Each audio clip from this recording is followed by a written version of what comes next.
The Black Bow of the Betrayer, a very popular transmog item used by many hunters in the World of Warcraft, simply because of how amazing the design is. As you can see, it's very aggressive and a very large bow, and it stands out with those two green globes lighting up. It looks really sick. And of course, you can get this bow from the Betrayer himself, Illidan Stormrage, for a 16% chance to drop. Now, you do have to go through the entire Black Temple raid, which is kind of annoying and lengthy, but at the end it is worth it, especially because it dropped for me during this video. Now, I already have it, but now I have two of them, so I guess that's kind of cool. Hopefully you guys get the drop on this one. It's a pretty cool bow to have. Now, the next bow is going to be dropping off the very last boss in Karazhan, Prince Malchezaar. But something crazy happened. As you see here, I just had my pet attack for me because I finished the chess event, and it's kind of buggy right now. You know, the units are disappearing, and I still had the debuff where I can't attack. So I let him kill him, and I was just waiting to get a good, you know, cinematic stuff for my video. And then he just disappears, and I'm like, damn, now I don't even have a chance to loot this next bow, which happens to be the Sunfury Bow of the Phoenix. Now, this is not the bow, but it is the exact model, just a different coloration to it. But the bow design is very cool and has a 17% chance to drop. But the one I have is Lohn'goron, Bow of the Torn Heart. It drops from a very long quest line in the Outlands. I can do a separate video about it. If people are interested in it, just let me know. But of course, that's a very cool bow as well.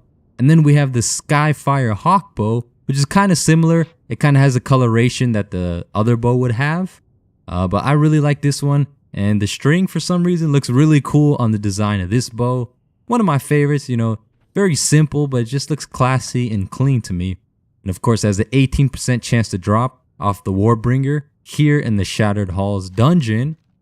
The Shattered Halls is located in Hellfire Peninsula in the Outlands, and as you can see, it is one shot and they drop. Very easy to get through this dungeon, and when I looted him, he didn't even drop any items. He just dropped some gold and some cloth, which is very disrespectful. I did not expect that from this guy here.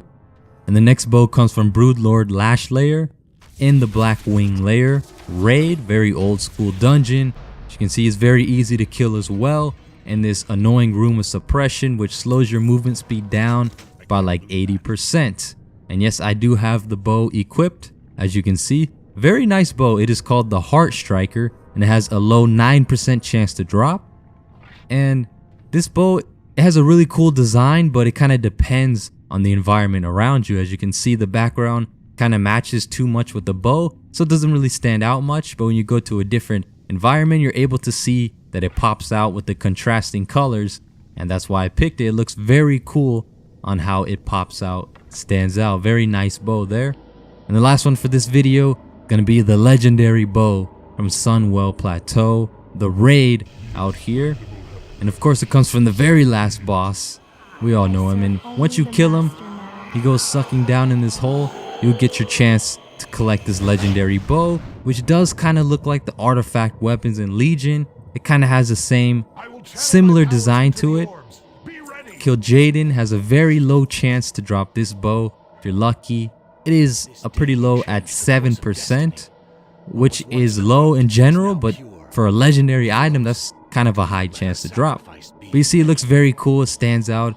Very lovely design. Thori'dal, the Star's Fury. An awesome bow that I would love to collect someday after doing multiple runs. But anyways, thanks for watching, and I'll see you in the next video.